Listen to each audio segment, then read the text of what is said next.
Nako, dambuhalang rally po na dapat gagawin po sa June 28 at ngayong araw na po to ay hindi na po matutuloy. No?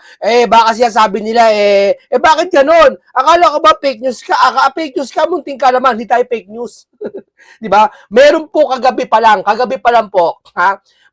Bagong magmadaling araw, bagong mag alas 11 ng gabi, meron po tayong impormasyon. Hindi na ako nakapag-vlog sa inyo kasi gabi na pero ngayon lang ito. Meron po natanggap tayo na maraming impormasyon po na tila may sasamang grupo na makakaliwa. At yan ay legit na information. At ito na nga, nangyari na nga. Diba? May mga makakaliwa dyan sa grupo na yan, ayon sa ating, na sumama po dyan sa rally. Na ang sigaw ay may politikong sigaw. Dapat po, sa rallying ito, walang kulay, puro corruption lang. Wala kang babanggitin politiko o sino mang individual. Ba? Marcos resign, Sara resign, Marcos panagutin, Sara panagutin, di may kulay. Dalawa pa nga Di ba? Berde sa pula, Marcos sa Sara. Dapat wala kayo babanggitin. Kung talaga ang layunin, transparency ang pinunta nyo dyan, wala kayo babanggitin. Tama? Di ba? Kaso may binanggit sila at yung iba pa daw sabi, makakaliwang grupo. Sa tingin nyo, sasama yung mga ibang tao matitino dyan? At yung isang reliyon ng dambuhalang rally, makikisa sa inyo? Hindi ho. Kasi po, dapat po talaga may dambuhalang rally. Pangungunahan ng iba't ibang relihiyon. At may mga sasama mga DDS.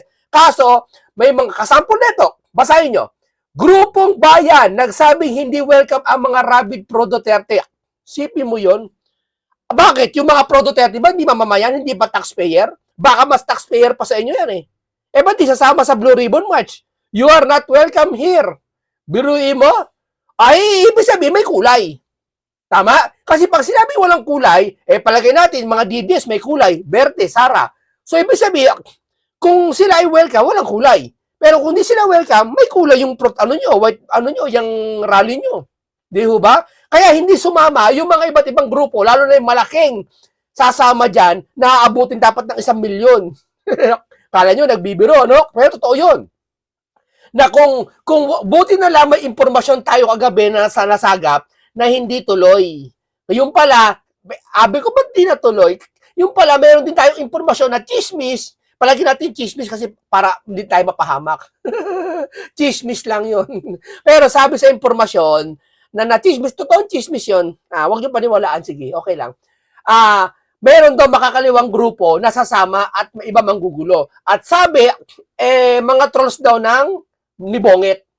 Kasama, manggugulo daw, etc. Sabi nila, manggugulo na DDS. And DDS, di naman magulo Ang mga DDS, masakit lang magsalita sa social media. No? Sa mic, hawak nila, di ba sa Senate, sa unahan ng Senate, makikita nyo, nagagalit ang mga DDS, yun lang. Pero hindi sila para mambato ng gulo, hindi sila ganon. Galit lang sila sa salita, pero hindi sila magugulo. Di ba? Eto mga to, may nahaluan po, napakarami makakaliwa daw dyan sa grupo, dyan sa ating ibang vloggers natin dyan, na nararian ngayon sa People Power Monument sa EDSA Shrine. No? Ngayon, iba't ibang pwesto yan no? Pero, napatunayan daw natin, marami daw nag-back out na grupong malalaki. Marami nag-back out na grupong malalaki na hindi natutuloy yung rallying malaki. Dapat po aabutin yan, 1 milyon mahigit. Yung rally na yan. Kaso sila na lang. Sila makakaliwa. Sabi na nga ba, di ba? Isang propaganda lang pala, isang patibong lang pala yung rally na yan. No? Booking patibong lang pala yan. Buti kagabi, may impormasyon, naagapan kagad at nasabihan nyo napakarami, huwag na sumama dyan kasi iba layunin yan. Ang layunin yan, sabi nila walang kulay, pero hindi. Ewan ko sa ibang may mga matitino kasi katulad nito. Ayan, katulad nito mga to, may mga matitinong sumama, mga religious group. Pero may nahaluan ng mga makakaliwa, mas marami. Ito kasi konti lang, atas sinabas ito, Lahat ng sangkot dapat managot, Kilos bayan laban sa kahirapan, korupsyon at kawalang pag-asa yata yan, ayun si Father, ano ba yan? White Ribbon Movement, lahat tiwalit, sangkot, managot. Yan. Walang politikong binabanggit, di ba? Ito, and political dynasties, mga salobin nila yan, di ba? Yung iba, pero ito yata, itong grupo na to, may binabanggit, Sara resign. Marcos resign. Hindi, totoo lang. Yung ba, walang kulay? Kayo sumagot. Sa tingin nyo, sasama yung matitinong tao dyan, katulad ng dambuhalang rally? May dambuhalang rally magaganap eh. 1,000,000 mahigit, 2,000,000 mahigit dapat dyan eh. Kaso, wala, iba't iba ha, wala ako tinutukoy na reliyon ha. Iba't iba, ha? Katulad yata ng KOJC, di ko alam ha, hindi ko alam kung kasali yun. Basta sasama lahat ng Pilipino dyan, mga PDP laban, matitino. Ha? Ibig sabihin, aabutin na 1,000,000 dapat yan. Eh hindi, natunugan kagabi pa lang, may mga manggugulo yata, hindi magulo sa physical, magulo sa katwiran. Katulad nito, Sara Duterte, akala ko ba walang kulay? Marcos Design, Sara Marcos Design, akala ko ba walang kulay? Palalagutin niya ito lahat ng ano eh. Ipapakita natin. Ito kasing rallying ito, hindi na para sa inyo to. Hindi na para sa mga politiko to makapalamuka. Para din sa ibang bansa to na mga nakakapanood sa iba't ibang panig ng mundo na mababalita tayo sa international news na may nagrally sa korupsyon. Eh mababalita ngayon may nagrally para may kulay lang. Di ba? Ayan o. Oh. White Ribbon Movement. Oh. May iba tama eh, yung iba mali eh. Buti na lang hindi pumunta ang mga malalaking grupo dyan. Oh, ito, panoorin natin to. Oh. Ngayon mga kababayan, ng sitwasyon dito sa barangay ng EDSA Shrine. Pahinga nyo ha. Ngayon, ang dumating ay itong mga makakaliwang grupo. Nako, mga makakaliwang grupo dumating, leftist at nako po. Yan sabi ko sa inyo, buti na lang hindi dumating yung mga malalaking relihiyon at malalawak na ano. Pasensya na kayo, kasabi mo ting kaalaman, akala ko ba hindi ka fake news? Ba't fake news ka? Hindi po tayo fake news. Totoo po talaga, tuloy ang malawakang rally. At mapayapa, isang vigil prayer yata, ganun-ganon. Eh, iba na po ang nangyari. Kagabi pa lang nalaman na. May iba pong gagawin. Kaya, hindi po ang layunin nito para po hindi ang layunin nito para panagutin yung may korupsyon. May mga nagsasabi, ha? Ang dami, libo-libo. May mga nagsasabi na ito daw movement na to ngayon, para kay Sara Duterte na pabagsakin. Ito, basahin nyo po sa isang post nito na kung saan, may post po dito si Romeo Poquis, si General Romeo Poquis. Ang mahaba puntahan nyo na lang siya siguro, no? Basahin nyo, pero babasahin ko lang yung unahan. No? Ang haba, aabutin tayo ng 1 oras dito, no? Something to ponder. An in-depth analysis of the White Ribbon March by Dato Benji Andong, UPI Mindanao. The White Ribbon is danger. Dagger. Ay, ano ba tayo? Ito. Is dagger, sabi nasusundan niyo ako? June 28, 2026 as political assassination by other means. The thesis. This is not about corruption. This is about 2028. Strip away to ribbons, strip away to rain, strip away the prayers. What is left is pure political arithmetic. WRM mass rally, anti-Duterte's coalition and game to block BP Sara Duterte in 2028. Laban pala kay Sara yata to. Ito pagkakaintindi ko sa susunod, Sir General Poquis, kung nanonood kayo, sa susunod pakitagalog po yung nyo. Alam bakit? Kasi malalalim ang English po dito nakasulat sa inyo. Marami pong Pilipino kahit papaano, hindi pa nakakaintindi ng English papaano. Kahit konti. Pero mas maganda po Tagalog po. Kasi para mas maintindihan po na nakakarami. Yun po sana, General Poquis, no? This goal is not accountability. The goal is elimination. Political assassination. Without bullet, without court, just crowd. The 3-point strategy of the anti-Duterte WR coalition. Ayan. Ang sumama dito, yung talagang, ang karamihan daw sumama dito, hindi lang nagsabi niya na, hindi lang si Romeo Poquis ang nag-post niyan. Kundi, meron din dito, sabi niya sa comment a June 28 rally is propaganda of Marcos. Hindi ako may sabi niya na ito Hindi ako may sabi niya. Ito may sabi niyan. Ano sabi? Sandali. Buburay na natin. Ang sabi dito, yes, sabi, buti na lang hindi tayo sumama mga kaibigan. Dapat po kasama ako dyan.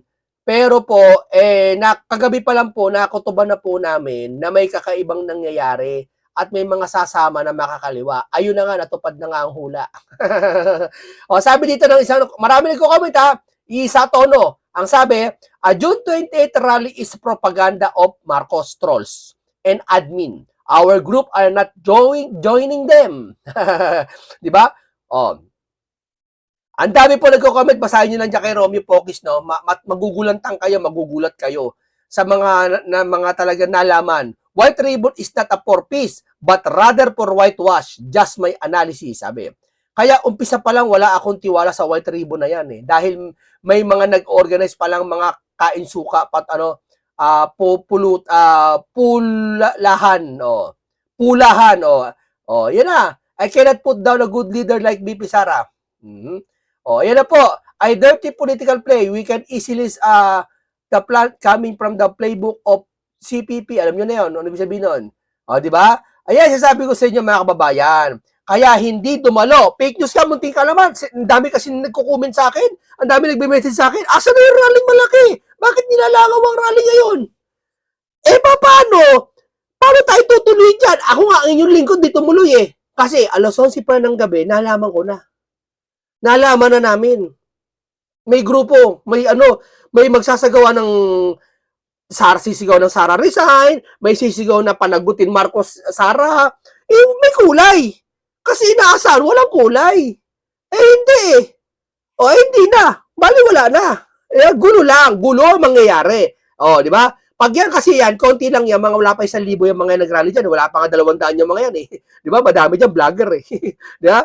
Ibig sabihin, walang gulo yan. Konti lang eh. Magulo pag marami. Mahirap awatin yun. Hindi kaya awatin ng pulisyon pag marami. Di ba? Eh, magkakasakitan pa. Baka iba, maitang ulo. Di ba? Maitang panahon. Ulan. Yan ang sinasabi natin. Kaya hindi natuloy. Kaya hindi tayo fake news. Hindi tayo fake news. Parang ganito. O, bukas may pasok. Fake news ba tayo? Hindi. Eh, bumagyo na malakas. O, lumindol bigla. Wala nakakaalam. Nawalang bigla ng pasok. Sasabihin mo ba sa akin? Akala ko ba may pasok tayo? Eh, lumindol eh. Kaya walang pasok sa school, lumindol eh. Oo, totoo talaga may pasok, pero lumindol, kaya cancel. Eh dito, may rally naman talaga eh. Papayapa, dambuhalang rally. Eh kaso may nabalitaan tayo mga manggugulo, leftist, pati mga makakaliwa eh. Eh di natuloy. Diba? Kaya huwag niyo sasabihin na fake news. Yeah? Wala po yun. And sabagay, nagsasabi na fake news daw ako, eh yung mga loyalista, pati yung mga pinklawan. Akala siguro nila, hindi ko alam. Kasi yung mga nanonood sa atin, naiintindihan na tayo eh. At alam dyan ng iba kung bakit hindi natuloy. Yeah? Ganun lang yun. Ganun lang kasimple yun. Eto, kaya ako dito, nakita natin kagabi, nalaman natin, may mga makakaliwang grupo palang sumama. O, eto pa, painggan nyo. Ito, painggan nyo. Pero bago yan. Dito muna tayo sa dito muna tayo dito. Yan. Oh. Sabi, ituloy natin. Dumating dito. Unang batch na dumating ng mga rallyista dito sa bahagi ng Unang batch dumating yung mga makakaliwa daw. Right. Dami rin to, nasa 200 din to. So, ganun pa rin ang kanyang panawagan mga kababayan na si Marcos singilin. Tapos daw si BP Sara daw panagutin. Marcos sigilin, Sara Duterte panagutin. May kulay eh. May banggit eh. Di ba? Di ba? Ganun lang yun eh. Kunwari pa sila Marcos panagutin. Samantalang tahimik sila nung may flood control issue. Ugok. Si Sara lang talaga ang gusto nyo niyan. Kayo naman, huwag nyo kami lokohin. Yun ang kanilang panawagan. No? Akala ko ba ano to? Magandang hapon po sa ating lahat! Ang mamamayang Pilipino kontra sa kahirapan! So, yan ang sitwasyon dito mga kababayan. No? Grabe yan. Hindi siya gaano karamihan mga kababayan. Sa taong bayan at sa gobyerno, ang ating diskurso ang dapat ay wakasan na ang pananatili ng mga political dynasty. Ito yung sitwasyon at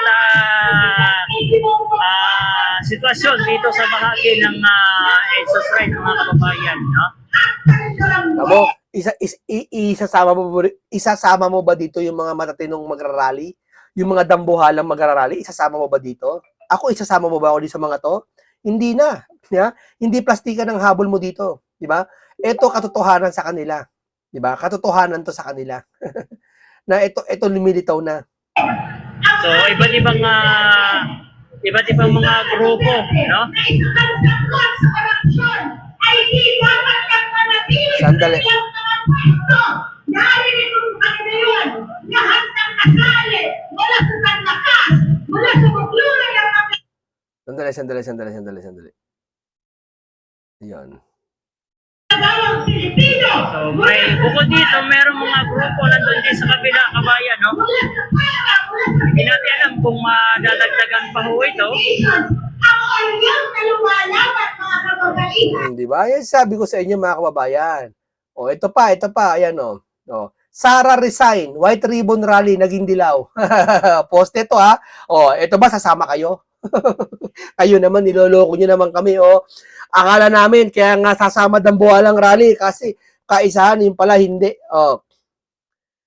Sara resign, White Ribbon Rally, gaganapin niyo yung araw dito sa hanap ng People Monument. May EDSA Quezon City.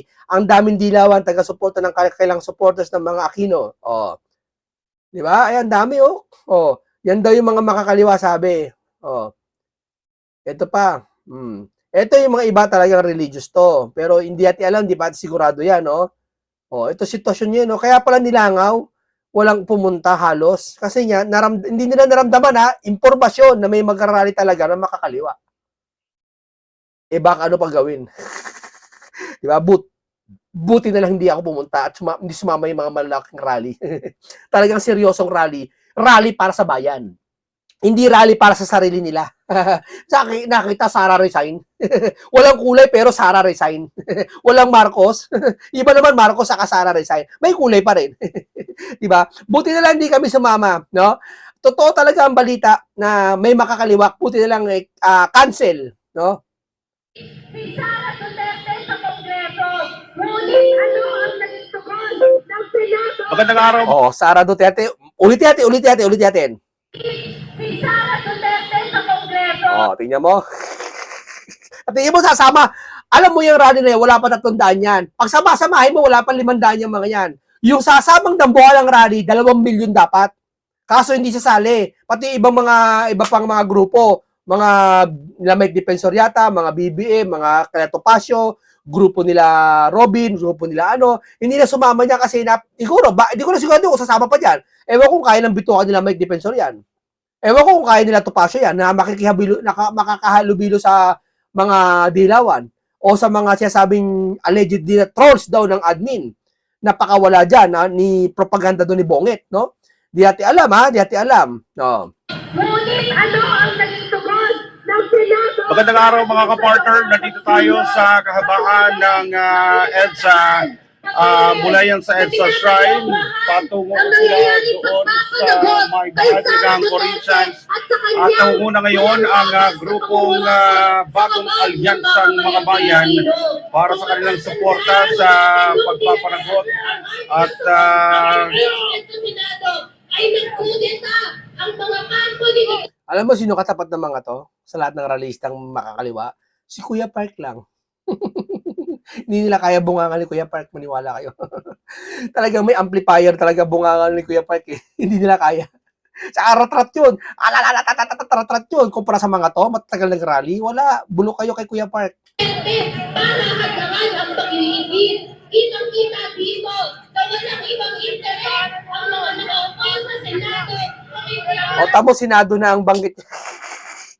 No? Talaga alam nyo na ako para sa tong rallying ito. Hindi sa sa akin lang nakikita ko yung iba siguro para rally sa korupsyon. Kaso nahaluan na ng left ng makakaliwa. Mas marami yata yung makakaliwa, no? Mas agresibo, mas active, no? Yan ang sinasabi ko sa inyo mga kababayan. Buti na lang di talaga sumama ako, di sumama yung mga milyon-milyon natin mga kababayan dyan na nag-back out, no? Ayon sa impormasyon, nag-back out daw yung mga grupo ng mga ibang DDS, ibang PDP, ewan ko kung PDP labang ko itutuloy. At yung ibang mga organisasyon, nag-back out dahil niya sa ganyan. Di ba? Nahaluan, di ba? Siyempre, tuwan-tuwa naman yung taas. Kasi walang rally magaganap, walang pressure. Yeah. so iba't ibang mga organisasyon, sektor ang nandito. Panawagan para litisin, papanagutin, hindi lang si Vice President Sara Duterte, kundi si Bongbong Marcos ang kanilang pinapapanagot doon sa Pagkakasyon. Madami din yan. Nasa 150 rin yan. na nangyayari dito sa ating Hindi, nasa 200, oh. Dami, nasa likod pa pala meron. bansa. Kasabay ito ng kanilang tinatawag na White Ribbon March ngayong araw ng linggo, June 28, 2026. Ayon sa nakuha nating impormasyon, ang mga organizer ay hindi raw nila pinapahintulutan ang pagkakaroon ng mga politiko na magsasalita on behalf sa kanilang mga ipinananawagan, at ito ay pinangunahan lamang ng iba't ibang mga religious groups.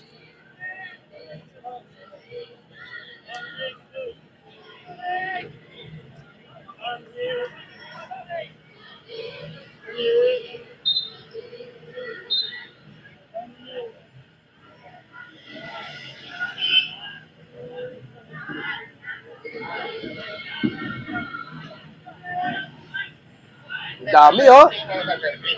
Madami din. Nasa 600 din pala. Ito mga to, Hindi ko alam kung ito yung makakaliwa o hindi. Kasi kanina, di ba, may nag-vlogger kanina may makakaliwa daw. Ito hindi. Ayun, impeach Sara now. In head. Bakit basa nyo? Ayan, oh. Oh.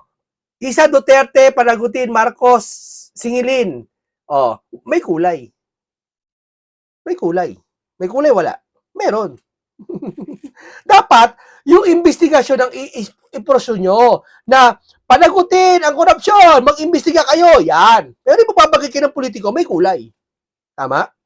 Sabihin nyo, Sara naman binanggit eh. Marcos naman ang binanggit eh. Paano yung mga congressman na pinklawan? Nasangkot. Hindi lahat Paano ibang congressman na hindi naman, hindi naman Sara, hindi naman Duterte. Pero kasangkot sa Maleta Boys. Paano naman yun?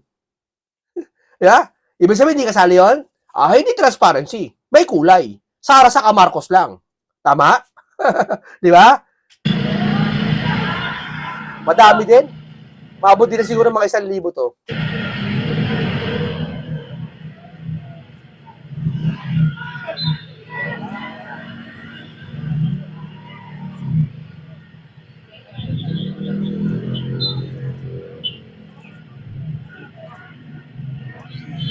Dami din, oh. Huwag lang rapid, no? Ang sabi nito, tamo, kasali din to eh.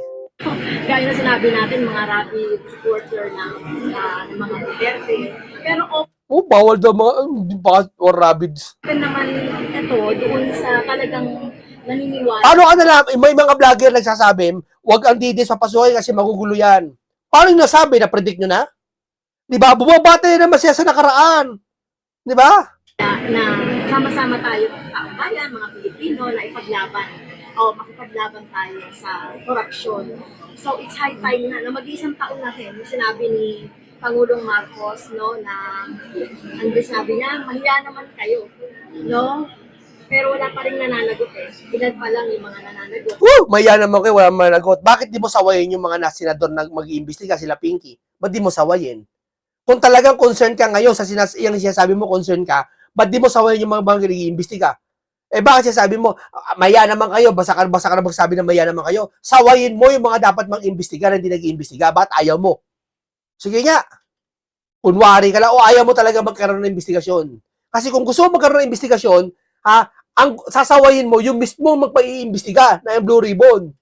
Sa baba, kaya ang gusto natin, mula sa tuktok, kahit na si Marcos, dapat siyang managot kung sangkot siya sa korupsyon. Kung dapat siya managot kung sangkot siya sa korupsyon. Biruin mo kung sangkot.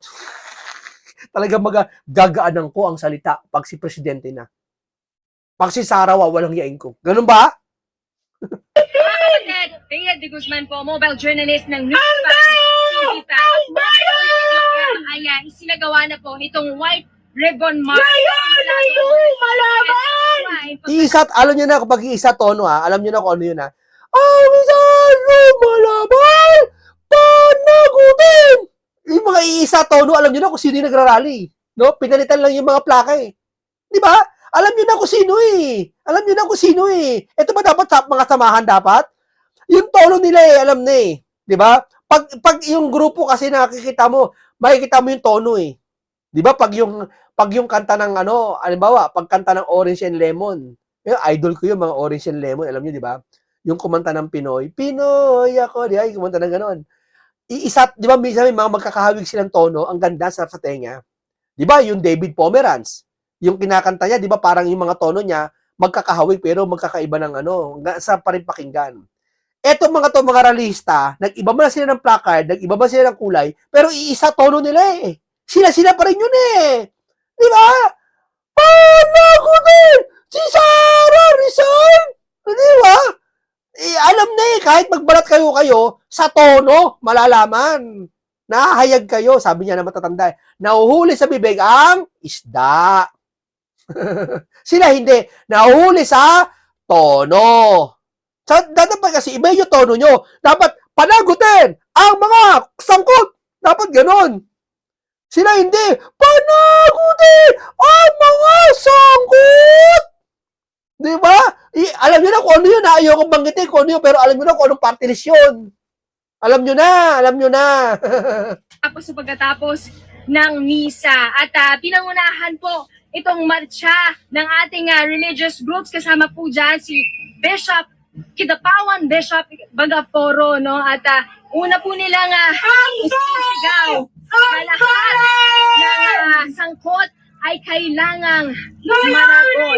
Ngayong oras po as of 1:46 Sa tingin nyo, papakinggan kayo ng mga kurakot na tao. Tatawanan lang kayo. Lalo na konti lang. Walang pressure. Kaya may inaasahan na makakarating na po sa People Power Monument ng alas 2 at masisimula na ng alas Hindi ko sigurado kung kasama sila Mike dito, pati PDP laban na. Pero Mike Defensor, mahiya naman po kayo pag sumama pa kayo sa mga to. Napatunayan nyo ng mga iba dyan makakaliwa. Hindi naman lahat ng religion dyan May andyan sila bishop naman, maganda naman layunin talaga. Para doon talaga sa panagutin yung mga korupsyon. Iba na haluan na 2:30 o 2:30 p.m. Una na pong sinabi Alam nyo na yung tono Alam nyo na no? Kung sino no? Yung mga grupo ni Bishop Kidapawan. Una na pong sinabi ni Kidapawan Bishop, no, sa ating panayanihan na hindi po ito magiging katulad ng nangyaring marcha noong Setyembre at Pebrero. Pero mahalaga pa rin na isinasagawa ang ganitong marcha, no, para ipakita na hindi po nananahimik ang sambayan ng Pilipino at patuloy natin binabantayan ang kilos at galaw ng ating mga pinuno sa gobyerno. Mga kapatid, kung mapapansin po ninyo ay nakasara yung isang lane ng EDSA, northbound lane, pero yung ibang lanes po ay nadadaanan pa rin ng mga sasakyan. Lahat ng sangkot! Nasa Nanagot! 6,000 kapulisan po ang naasahang nakadeploy ngayon para masiguro ang seguridad dito sa nangyayaring White Ribbon March. At inaasahang tatagal po ito hanggang alas 5 o alas 6 ng hapon ngayong araw. Kasama, ako pinag-ibig. Atras pa kayo, atras. Hindi tayo nakatira. Pag pinag-plus-plus mo yung mga nag-rally, aabot siguro ng mga 3,000 pa rin yan. Madami na din. Kumpara sa, konti kumpara sa 2 milyon na dadalo. Ito naman, tigilan natin yan. Ito, dito tayo. Ito mahalaga Ito malagang usapan Reaction niyo po about sa plunder case ni Senator Jinggoy? I must exercise restraint in this issue kasi hindi po ako abogado ni Senator Jinggoy. Kailangan lang natin po, sana lahat tayo mamulat. Let us look at the totality of the circumstances para po makita natin. Kasi pag masyadong malapit, di natin makita. You take a step back. Tingnan niyo po yung ginagawa kay Senator Pato, Senator Bong. Oo, obvious naman. Imulat nyo naman mata nyo, mga kababayan. Imulat nyo naman. Yung dumating lang to mga to kung kailan kasagsaga ng flood control issue na investigation. Dumating lang to. Na talagang sunod-sunod si Bato, si Bongo, arestuhin, si Marcoleta, lahat aarestuhin nila. Diba? Makiramdam kayo. Diba? Kaya nga itong rally dapat gagawin Hindi kaso, may kakaibang nangyari ngayon, hindi dumalo lahat ng marami. Kasi nga, yun, siguro, utos, sabi ng mga nasa komento, utos daw ng taas yun. Na parang i-distract yung mga rally. ICC warrants, which we have not seen, okay, which we have not been presented, and hindi pa na-identify or na-verify ng local court processes. Awaiting, of course, the Supreme Court decision. Tingnan din natin yung kaso kay Senator Marcoleta na sa lahat po na nakakausap ng abogado ng iba-ibang kulay.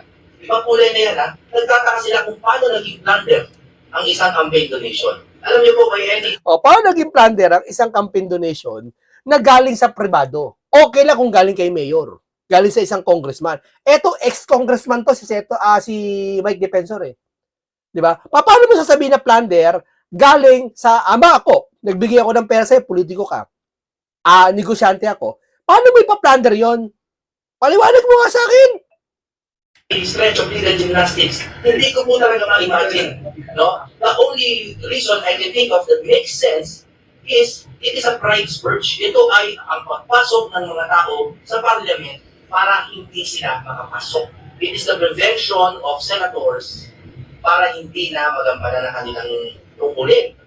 Yung pride purge yan sa historya ng mga general na nangiluso ang parliament para hindi makapasok. No?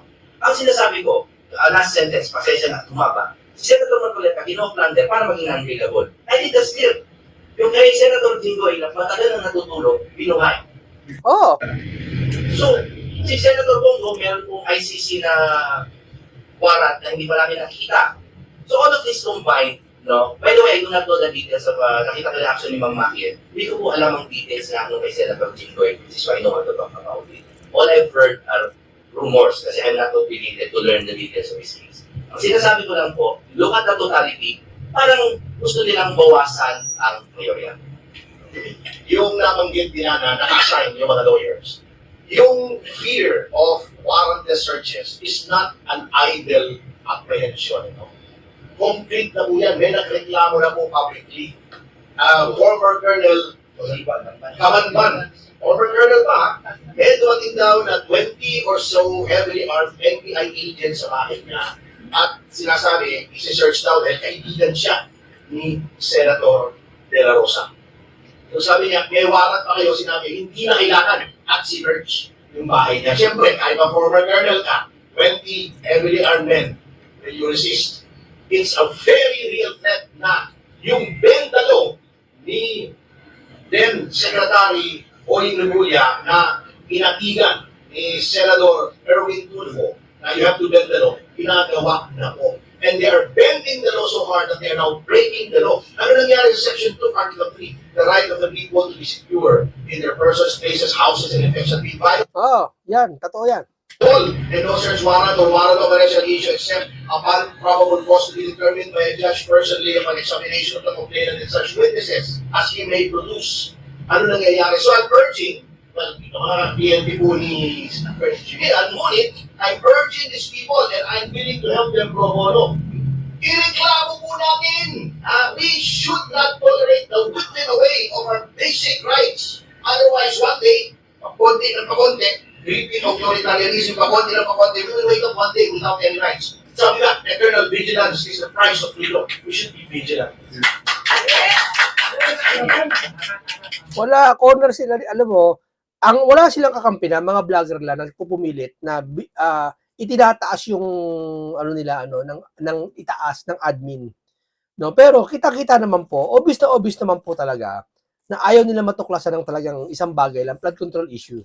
Yun lang po yun, wala na ibang dahilan po. Attorney Jimmy Bondok and Attorney Topacio, for legal purposes po of Sen. Bato de la Rosa, we would like to ask po, Attorney, na-mention niyo po kanina, ayaw niyo pong alamin kung nasaan sa Sen. Bato. Nakakausap niyo po ba sa Sen. Bato? Hindi po. Ulit-ulit po namin sinabi na lahat po ng pag-uusap namin ni Senator Bato ay nangyari before na May 13 and May 14 na madaling araw na kanyang pag-alis sa Senado. Pag-usapan namin ng buo ang kanyang legal strategy kaya hindi na namin kailangan mag-confirm at kung meron man kami mga pag-uusap, doon na po sa kanilang pamilya. Pasensya na rin po kayo, kaya ako kanina medyo na late kasi nga hindi pa kami natutulog. Dahil lahat po ng abogado sa Davao at lahat po ng abogado ng Torion and Bondok dito sa Manila ay naka-deploy po sa lahat ng mga properties ng hindi lang po nila bato kasi konti lang properties sila, kundi pati sa mga silingan, mga kapitbahay, mga relatives nila, kaibigan, na we suspect na baka biglang papasukin na lang, na sa aming huling pagkakaalam ay wala pong search warrant or warrant of arrest. Dati po ang issue natin, warrant of arrest na, ngayon pati search warrant na hindi pa rin pinapakita. Tama, labanan to ng Bendalo sa Kalo. Sila Jimmy Bondoc, sila Marcoleta, sila may defensor, nasa batas, nasa katwiran. Yung kalaban natin, Bendalo Group. Totoo, mapasinado. Alam mo? Lahat naman sila Bendalo Group eh. Diba? Yan ang masama, mga kababayan. Nalalabag na yung nabibendalo na dahil sa katarantahan nila na wag matuklasan yung flood control issue. Nakikita niyo man po yan sa media. So, hindi kami nag-uusap, pero kami po, as the lawyers, are holding down the fort to make sure na walang papasok sa kahit anong property unlawfully and without. Yun, tama. Hindi nagsalita si may defensor no? Pero wala na naputol na eh. Pero may defensor sa rally, wag na kayo sumama doon. Hindi po rally yun ng transparency. Hindi katulad ng ginawa ng INC nakaraan. Pan-transparency talaga, investigasyon ng tia-target talaga, dapat mag-imbestiga. Eh hindi eh, rally, panagutin si Sara! Investigasyon ba yan? O sige, palagay natin, sige, lagay natin ng kulay. Sara saka Marcos panagutin. Ano, sasalita lang kayo? Yung mag-iimbestiga ang usigi nyo. Kagaya nila, sino ba Blue Ribbon ngayon? Di ba? Oh. Kaya talaga, okay. Dito tapos na po tayo dito. Sana, hindi pa natin alam kung hindi pa tapos ang labanan to. Dahil si Senator Dante Marcoleta, tuloy pa rin ang kaso yan sa kanila malamang. Kakasuhan pa rin talaga nila. Gusto nila mawala talaga yung mamang yan. Kasi yan ang hadlang sa kanila na magtutuklas sa flood control issue no? Maraming salamat sa inyo. Isang makabuluhan talakay naman. Yung rally pala na yan sabi ko sa inyo, isang patibong lang pala. Yung baka yung white ribbon na yan, patibong lang yan. Patibong lang, hindi natin alam. Hindi naman lahat ng white ribbon kasi iba dyan talaga, nais lang talaga yung mga nasa pastor dyan o mga bishop dyan, gusto nila mapanagot talaga yung korupsyon. Pero nahaluan yan. Nahaluan ng makakaliwa. Yun ang pangit. No? Hindi ako may sabi yung vlogger Okay, isang makabuluhan talakayan naman ang akin natin sa inyo. Isang komentaryong punong-puno ng karunungan at kaalaman at masustansyang pag-uusap. Maraming salamat. Ingat lagi kayo. Paalam po sa inyong lahat.